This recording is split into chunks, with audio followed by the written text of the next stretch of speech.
Hello friends, welcome to DLSD classes. दोस्तों, आज की वीडियो हम जनरल अवेयरनेस के टॉप 20 इंपॉर्टेंट क्वेश्चन लेके आए हैं, जो कि आपके RRB, NTPC, SSC, GD, RP constable और इसी प्रकार के गवर्नमेंट एग्जाम पूछे गए हैं। यदि आप एसएससी या रेलवे किसी भी एग्जाम की तैयारी कर रहे हैं तो आपके एग्जाम के लिए जनरल अवेयरनेस के ये सभी क्वेश्चन बहुत ही महत्वपूर्ण हैं। तो चलिए बिना देरी किए हुए अपने क्वेश्चन को आगे बढ़ते हैं और देखते हैं किस प्रकार के जनरल अवेयरनेस क्वेश्चन हमारे एग्जाम में पूछे जाते हैं। जिसमें पहला क्वेश्चन दिया गया है कि भारत में मताधिकार और निर्वाचित होने का अधिकार किसके अंतर्गत आता है। बताना है कि भारत में मताधिकार और निर्वाचित होने का अधिकार किसके अंतर्गत आता है। ऑप्शन है मूल अधिकार, नैसर्गिक अधिकार, संवैधानिक अधिकार या विधिक अधिकार। तो भारत में मताधिकार और निर्वाचित होने का अधिकार जो है आपका, यह विधिक अधिकार के अंतर्गत आता है। इसे इसका ऑप्शन नंबर जो डी है यही आपका राइट आंसर हो जाएगा, विधिक अधिकार। अगला दिया गया है कि भारत में मत देने का अधिकार निम्नलिखित अधिकारों में से कौन सा है। बताना है कि भारत में मत देने का अधिकार जो आपका चार ऑप्शन दिया गया है, इनमें से किसके अंतर्गत आता है। ऑप्शन है मौलिक अधिकार, संवैधानिक अधिकार, प्राकृतिक अधिकार या वैधानिक अधिकार। तो भारत में जो मत देने का अधिकार होता है आपका वैधानिक अधिकार के अंदर आता है। इसे इसका ऑप्शन नंबर जो डी है ये आपका राइट आंसर हो जाएगा, वैधानिक अधिकार। अगला क्वेश्चन दिया गया है, नवयुवकों द्वारा 18 वर्ष की आयु पर मताधिकार का पहली बार प्रयोग किया गया आम चुनाव में। बताना है कि नवयुवकों द्वारा 18 वर्ष की आयु पर मताधिकार का पहली बार प्रयोग कब किया गया था। ऑप्शन है 1987, 1988 या 1989 या 1990। तो पहली बार प्रयोग आपका 1989 में किया गया था। इसे इसका ऑप्शन नंबर जो सी है ये आपका राइट आंसर हो जाएगा, 1989। अगला दिया गया है कि संविधान में किस अनुच्छेद में वयस्क मताधिकार को मान्यता दी गई है। अनुच्छेद 324, अनुच्छेद 325, अनुच्छेद 326, अनुच्छेद 327। तो संविधान में अनुच्छेद 326 के अंतर्गत वयस्क मताधिकार को मान्यता दी गई है। इसे इसका ऑप्शन नंबर जो सी है ये आपका राइट आंसर हो जाएगा, अनुच्छेद 326। अगला क्वेश्चन दिया गया है कि निर्वाचन आयोग को 3 सदस्यीय आयोग किस वर्ष से बनाया गया।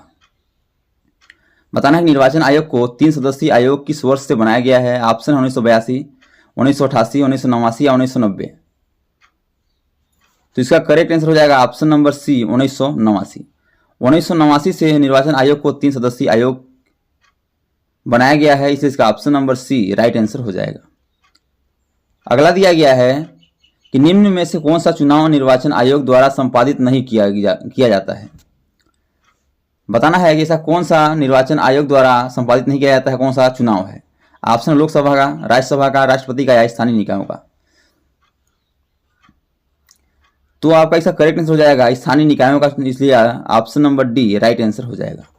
अर्थात स्थानीय निकायों का चुनाव जो है, चुनाव निर्वाचन आयोग द्वारा संपादित नहीं किया जाता है, जबकि लोकसभा, राज्यसभा और राष्ट्रपति का चुनाव क्या होता है, यह चुनाव आयोग द्वारा संपादित किया जाता है।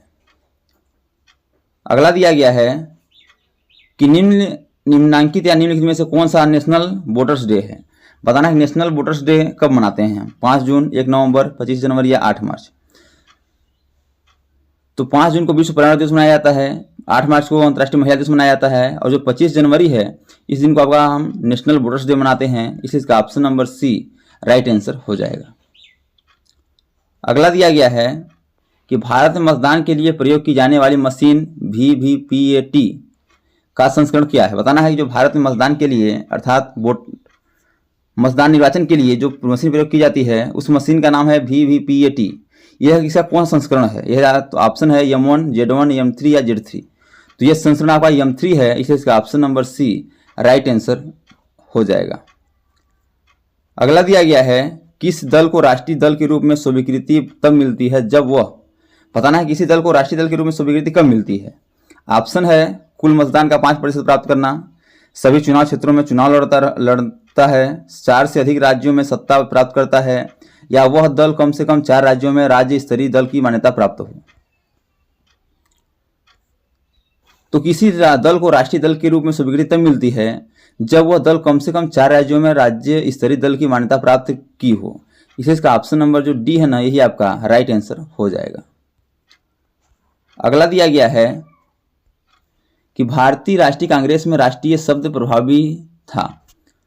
ऑप्शन है प्राचीन भारतीय पूर्वोदाहरण से, ब्रिटिश शासन के विरुद्ध प्रतिक्रिया से, यूरोपीय पूर्वोदाहरण से, या अमेरिका के स्वतंत्रता संग्राम से। तो भारतीय राष्ट्रीय कांग्रेस में राष्ट्रीय शब्द जो प्रभावी था यह आपका ब्रिटिश शासन के विरुद्ध प्रतिक्रिया से था, इसलिए इसका ऑप्शन नंबर जो बी है ही आपका राइट आंसर हो जाएगा। अगला दिया गया है कि निम्नलिखित में से 1999 में किसके विघटन से राष्ट्रवादी कांग्रेस पार्टी का गठन हुआ। ऑप्शन है शिवसेना, कांग्रेस पार्टी, बीजेपी या बीएसपी। तो इसका करेक्ट आंसर हो जाएगा Congress party, option number B. यानी कांग्रेस पार्टी में से 1999 में जो कांग्रेस पार्टी था उसके विघटन से राष्ट्रीयवादी कांग्रेस पार्टी का गठन हुआ, इसलिए इसका option number B right answer हो जाएगा। अगला दिया गया है कि भारतीय जनता पार्टी के गठन के पश्चात इसके प्रथम अध्यक्ष कौन थे। ऑप्शन है LK. Advani, AB. Vajpayee, M Joshi या सिकंदर बख्त। तो भारतीय जनता पार्टी के गठन के पश्चात इसके जो प्रथम अध्यक्ष थे यह ए.बी. वाजपेयी थे, इसलिए इसका ऑप्शन नंबर जो बी है ये आपका राइट आंसर हो जाएगा, ए.बी. वाजपेयी। अगला दिया गया है कि निम्नलिखित में से कौन सा क्षेत्रीय राजनीतिक दल है। ऑप्शन है कांग्रेस, भाजपा, सीपीआई या अकाली दल। तो क्षेत्रीय राजनीतिक दल आपका इसमें अकाली दल है, इसलिए इसका ऑप्शन नंबर जो बी है सॉरी डी है ये आपका राइट आंसर हो जाएगा, अकाली दल। अगला दिया गया है कि निम्नलिखित में से कौन सा एक दल राष्ट्रीय राजनीतिक दल नहीं है। ऑप्शन भारतीय communist party, Bharatiya Janata party, Telugu Desam या इंडियन नेशनल कांग्रेस। तो आपका भारतीय कम्युनिस्ट पार्टी आपका राजनीतिक दल है, भारतीय जनता पार्टी भी राजनीतिक दल है और इंडियन नेशनल कांग्रेस भी आपका राजनीतिक दल है। लेकिन राजनीतिक दल इसमें मना किया कि नहीं होना चाहिए, तो आपका जो तेलुगु देशम है यह आपका राजनीतिक दल नहीं है, इसलिए इसका ऑप्शन नंबर जो सी है ही आपका राइट आंसर हो जाएगा। अगला दिया गया है कि इंडिपेंडेंट लेबर पार्टी का संस्थापक कौन था। ऑप्शन है R Srinivasan, B R Ambedkar, C Rajagopalachari या लाला लाजपत राय। तो इसका करेक्ट आंसर हो जाएगा B R Ambedkar, option number B. यानी बी आर अम्बेडकर जो थे यह आपके इंडिपेंडेंस लेबर पार्टी के संस्थापक थे, इसलिए इसका option number B right answer हो जाएगा। अगला दिया गया है कि भारतीय साम्यवादी दल का विभाजन दो दलों सीपीआई और सीपीआईएम में किस वर्ष हुआ था। बताना भारतीय साम्यवादी दल का जो विभाजन हुआ था सीपीआई और सीपीआईएम, ये आपके जो दो दलों में विभाजन हुआ था यह कब हुआ था। ऑप्शन 1962, 1964, 1966 या 1969। तो यह विभाजन आपका 1964 में हुआ था, इसलिए इसका ऑप्शन नंबर जो बी है ये आपका राइट आंसर हो जाएगा। दोस्तों यदि यह वीडियो आपको अच्छा लगे तो वीडियो को लाइक और दोस्तों में शेयर जरूर करिए। तो आज तक इतना ही, मिलते हैं नेक्स्ट वीडियो में, तब तक के लिए जय हिंद, वंदे मातरम।